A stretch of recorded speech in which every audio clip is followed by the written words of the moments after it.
from choking before roundly cursing her dead husband once more. Over a year dead, and still the bastard haunted her. She glanced at her watch and realised that her car, an already ancient Volkswagen, wouldn't be all that keen to start from a frozen battery.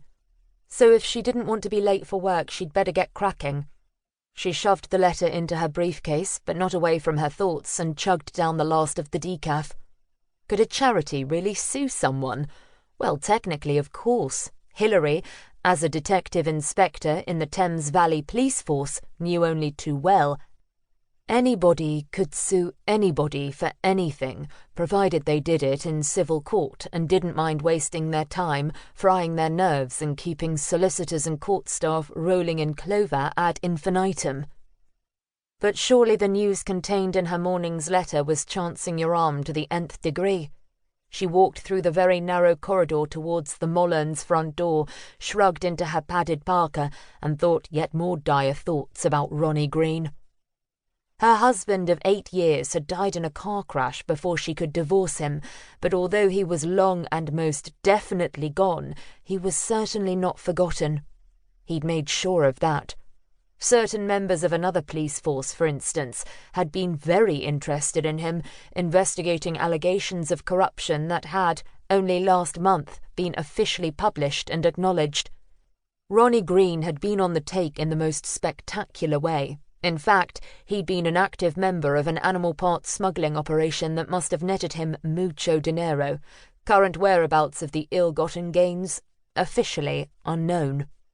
Although this same report had also totally cleared Hillary of any complicity, as she'd known it eventually must, it was obvious now that the whole mess just wasn't going to go quietly away.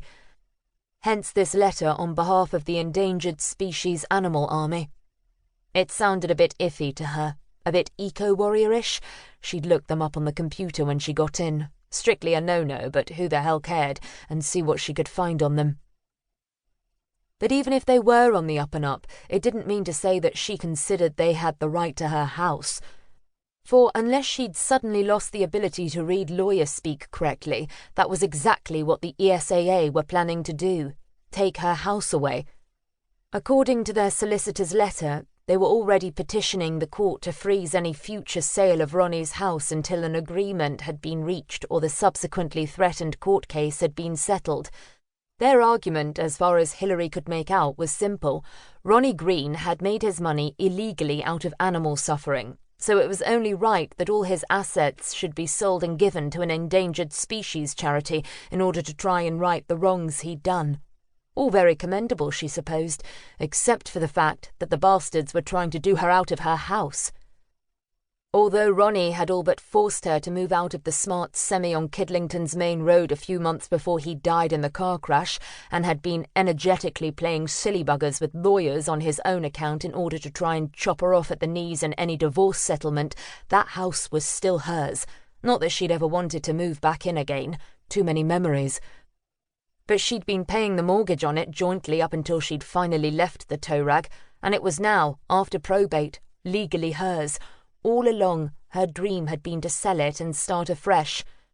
Surely these endangered species animal army people were just trying scare tactics. No court in the land would uphold their claim. Of that she was almost certain. She hadn't been found guilty of illegally importing tiger penises or rhino horns, let alone bear bile.